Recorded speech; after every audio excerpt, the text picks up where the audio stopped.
इस प्लान का आपको इस इंटरव्यू से पहले पता था या इस मुलाकात का जिसका उन्होंने जिक्र किया है? बिल्कुल भी नहीं जी, मुझे बिल्कुल भी नहीं पता था। मेरे ख्याल में आप बहुत सीनियर सहाफ़ी होगी, उम्र आपकी इतनी नहीं है लेकिन सहाफ़त में आपका बहुत अरसा हो गया है। क्या आपने ऐसी कोई बात सुनी थी? मैंने तो किसी ना सहाफ़ी से सुना ना, लेकिन अगर वो कह रहे हैं और इतने वसूख से कह रहे हैं तो ज़रूर सही कह रहे होंगे। मैंने तो सिर्फ एक ही ख्वाहिश का पहले भी इजहार किया था कि अगर उनको पता था कि ये हो रहा है, आइन तोड़ा जा रहा है, तो अगर उस वक़्त ये बात कर देते तो शायद ज़्यादा अच्छा रहता, शायद ख़राबी बच जाती। क्योंकि अभी आपने वर्ड यूज़ किया रिजीम चेंज। आई रिमेंबर उस वक्त पीटीआई बार बार रिजीम चेंज कहती थी and I don't think PMLN की तरफ से ये बात मानी जाती थी। बट आप क्या हम कह सकते हैं कि ज़ुबैर साहब भी आप मान रहे हैं कि it was a regime change?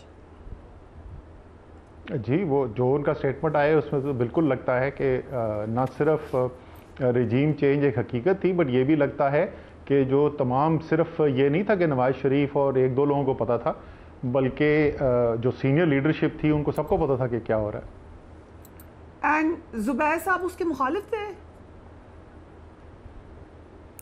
पता नहीं, मुझे क्या पता मुखालिफ थे या नहीं थे। ये तो ज़ुबैर साहब भी इस बात का जवाब दे सकते। जैसे आपने कहा, मैं उनसे सियासत में बात ही नहीं करता। जिस वक्त मैंने तहरीक इंसाफ ज्वाइन की और ज़ुबैर, हमारी फैमिली के अंदर आधे लोग ने कहा कि अच्छा ठीक है, मुल्क के लिए अगर बेहतर कर सकते हो तो कोशिश कर लो। आधे लोगों ने कहा कि नहीं, ये बड़ी ख़राब चीज़ होती है, सियासत अच्छी चीज़ नहीं होती, शरीफ लोगों के घरों के लोग नहीं जाते, इसमें मत जाओ। लेकिन जो सबसे ज़्यादा शदीद मुखालफत की थी वो ज़ुबैर भाई ने की थी, और उन्होंने मुझे बहुत कन्विंस करने की कोशिश की कि क्यों इमरान खान जो हैं वो एक अच्छे सियासतदान नहीं हैं और उनकी पार्टी ज्वाइन करना जो है वो बहुत बड़ी गलती है। लेकिन उसके बाद उन्होंने मेरी पार्टी ज्वाइन करने के बाद फिर उन्होंने मुस्लिम लीग नून ज्वाइन कर ली। मंतकी बात थी, अगर उनके ख़िलाफ़, उनके ख़्याल में इमरान खान की सियासत अच्छी नहीं थी, उनको नवाज़ शरीफ साहब की सियासत बेहतर लगती थी, शहबाज शरीफ की सियासत बेहतर लगती थी, उन्होंने वो पार्टी ज्वाइन कर ली। लेकिन जब उन्होंने ये फैसला कर लिया तो उसके बाद हमने आपस में सियासत पे बात करनी छोड़ दी। असद उमर साहब, अब इट्स हाईली लाइकली कि ज़ुबैर साहब पीटीआई ज्वाइन कर सकते हैं, जबकि आप अब पॉलिटिक्स में नहीं हैं। How do you feel about it?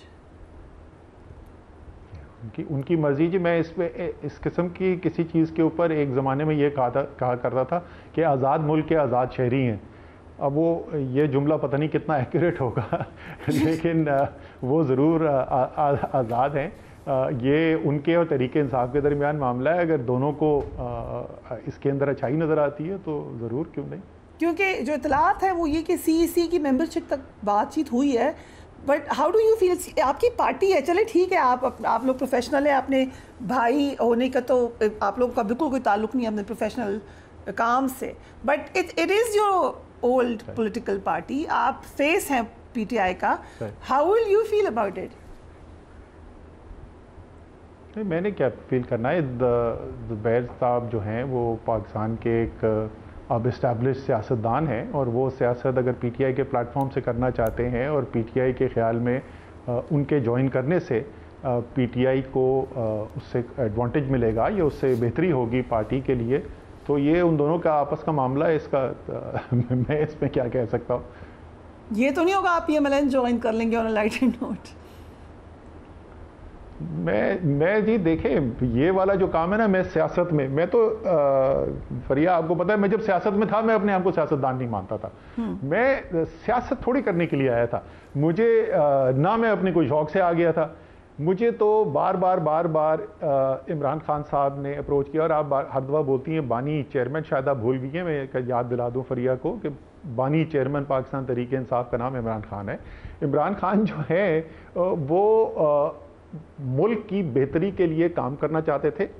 देखने से हमें ये नज़र आता था साफ कि इनकी अच्छी नीयत है, ये मुल्क की बेहतरी के लिए काम करना चाहते हैं।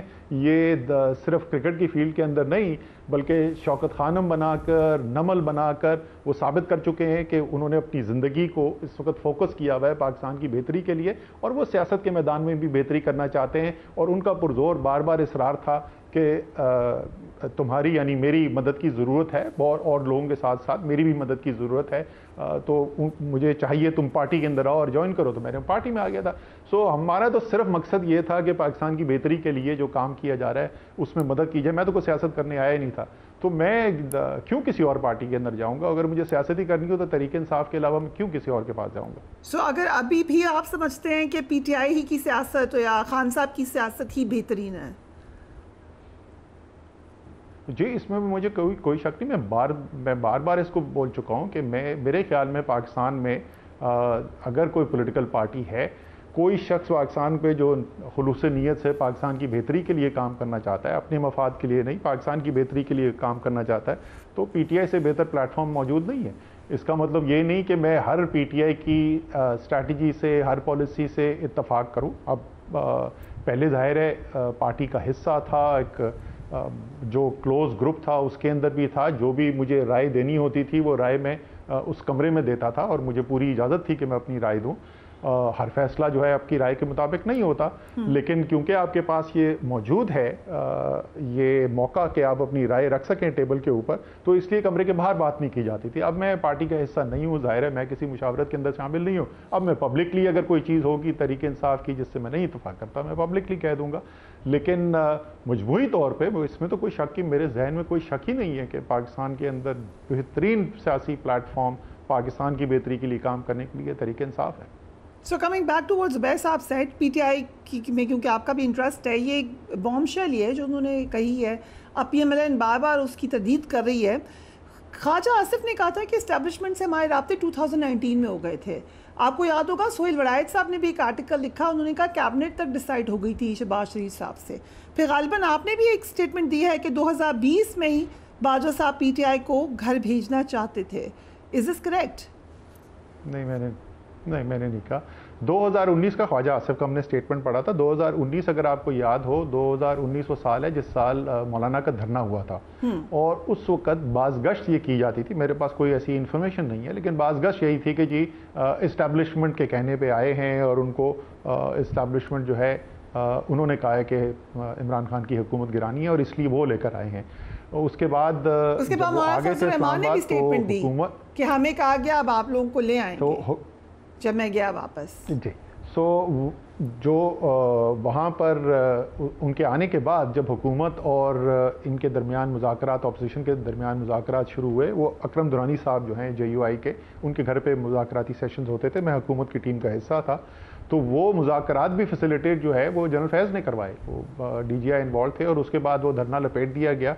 सो हमने ये बाज़गश्त तो सुनी है। क्या ये अपोजिशन वाले, क्योंकि हर बात जो मुस्लिम लीग नून वाला और पीपल्स पार्टी वाला कह दे तो मैं तो नहीं उस पर यकीन करता माजरत के साथ, लेकिन हो सकता है इसके अंदर सच्चाई भी हो। इसकी सच्चाई तो या आपको जनरल फैज़ या जनरल बाजवा बता सकते हैं या मुस्लिम लीग नून और पीपल्स पार्टी और JUI के लीडर्स बता सकते हैं। So by the end of the government, या जब तक वोट ऑफ नो कॉन्फिडेंस नहीं आई थी या आ गई थी आखिर वक्त तक, जनरल बाजवा के साथ ताल्लुकात अच्छे ही थे PTI के?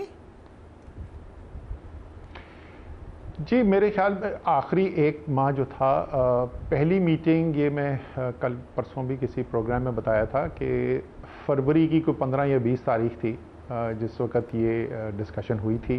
बनीगाला में मीटिंग कॉल हुई थी, 5-6 हम लोग थे और प्राइम मिनिस्टर ने, इमरान खान ने हमें ये बताया कि वोट ऑफ नो कॉन्फिडेंस आ रहा है और वो उनको नहीं, ये वाज़े नहीं था कि फ़ौज किधर खड़ी, जनरल बाजवा किस तरफ खड़े हैं। तो इसलिए उन्होंने, उस मीटिंग में डिस्कशन हुई और उसके बाद उन्होंने मुझसे कहा था कि तुम जाकर मिलो उनसे। मैंने जनरल बाजवा को मैसेज कर दिया, जनरल बाजवा ने कि प्राइम मिनिस्टर ने कहा है आपसे मिलने के लिए, उन्होंने बुला लिया। अगले दिन मीटिंग करके आ गया, उनके साथ जो बातचीत हुई थी वो प्राइम मिनिस्टर को बता दी। उसमें जनरल बाजवा का कहना ये था कि उनकी इंफॉर्मेशन के मुताबिक वोट ऑफ नो कॉन्फिडेंस नहीं आ रहा, ये उन्होंने उस मीटिंग के अंदर कहा था। खैर उसके कुछ दिनों के बाद वो वोट ऑफ नो कॉन्फिडेंस आ गया था। और लेकिन उस सारे पीरियड के अंदर प्राइम मिनिस्टर की और जनरल बाजवा की बातचीत चलती रही। आखिरी मीटिंग जो है, अब मुझे वो एग्जैक्ट दिन अब नहीं याद रहे कि वोट ऑफ नो कॉन्फिडेंस में जिस दिन वोटिंग हुई है उससे वो 2 दिन पहले की बात है या 3 दिन पहले, कितने दिन पहले की बात है वो मुझे नहीं याद आ रहा अब एग्जैक्टली कितना था, लेकिन उससे कुछ अरसा पहले जनरल बाजवा आए थे, जनरल नदीम अंजुम थे DGI, और प्राइम मिनिस्टर के ऑफिस में मीटिंग हुई थी। तो उस वक्त तक प्राइम मिनिस्टर जनरल बाजवा से जो बात कर रहे थे वो एक हरीफ के तौर पर नहीं कर रहे थे, लेकिन एक ऐसी पार्टी या ऐसे सालिस की तौर पर कर रहे थे जिसके ज़रिए कोई हल निकाला जा सके। बस मैं साहब फैक्ट्स में ये बात भी है, उससे बहुत कुछ हुआ and I am sure you are privy to more information than I am, लेकिन उसी ज़माने में जो कि जरदारी साहब भी बाद में कह चुके हैं, प्रेसिडेंट ऑफ पाकिस्तान, दीगर PMLN भी कंफर्म करती है कि उसी ज़माने में बाजवा साहब वहाँ गए और उन्होंने कहा कि आप लोग वोट ऑफ नो कॉन्फिडेंस वापस भी लें, जिस पे वो लोग नहीं माने। सो इट मीन्स कि किसी हद तक तो वो आप लोगों के लिए निगोशिएट उस वक्त भी कर रहे थे। देखिए, वो जो मैं मीटिंग कह रहा हूँ, जो आखिरी मीटिंग हुई थी, उस मीटिंग के अंदर जनरल बाजवा ने आकर 3 ऑप्शंस प्राइम मिनिस्टर के सामने रखे कि जी प्राइम मिनिस्टर ये 3 ऑप्शन बनते हैं, जिसमें से एक ऑप्शन ये था कि प्राइम मिनिस्टर रिज़ाइन कर दें, और एक ऑप्शन उन 3 में से ये था कि एक कमिटमेंट कर ली जाए कि ऑपोजिशन जो है, PDM जो है, अपना vote of confidence no confidence वापस ले और फ़ौरन उसके बाद प्राइम मिनिस्टर जो है वो असेंबली तहलील कर दें और इलेक्शन के लिए कॉल कर दें। तो प्राइम मिनिस्टर ने ये वाला ऑप्शन जो है उसको एक्सेप्ट किया, हम सब ने सपोर्ट किया कि ये ऑप्शन जो है डूबल, और जनरल बाजवा बड़ी गर्मजोशी से वज़ीर आज़म के साथ हाथ मिलाकर चले गए। उसके बाद मीटिंग हुई, उस मीटिंग के अंदर क्या हुआ ज़ाहिर है हमें तो नहीं पता।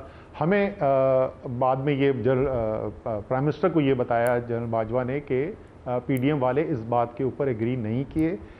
एक ये भी हमने वर्जन सुना कि मुस्लिम लीग नून शायद मान गई थी, लेकिन पीपल्स पार्टी ने और मौलाना फजलुर रहमान ने अपोज कर दिया था। उन्होंने कहा कि नहीं जी, अब बहुत देर हो चुकी है, अब जो है हम यहाँ से पीछे नहीं हट सकते। लेकिन उस मीटिंग में क्या हुआ ये हमारे लिए ज़ाहिर क्या सराही है, वो तो उस मीटिंग का कोई पार्टिसिपेंट जो हो वो बता सकता है। लेकिन हाँ, ये मैं कंफर्म कर सकता हूँ कि ये ऑप्शन डिस्कस हुआ था और प्राइम मिनिस्टर ने इस पे इत्तेफाक किया था, और जनरल बाजवा ने कहा था कि अच्छा हम जाके कोशिश करते हैं। बाद में टीवी पे खबर कुछ ये चली थी कि प्राइम मिनिस्टर ने बुला के ये प्रपोजल रखा था सामने, वो दुरुस्त नहीं है। प्राइम मिनिस्टर ने नहीं रखा था, प्रपोजल दूसरी तरफ से आया था, लेकिन प्राइम मिनिस्टर ने उससे इत्तेफाक ज़रूर किया था।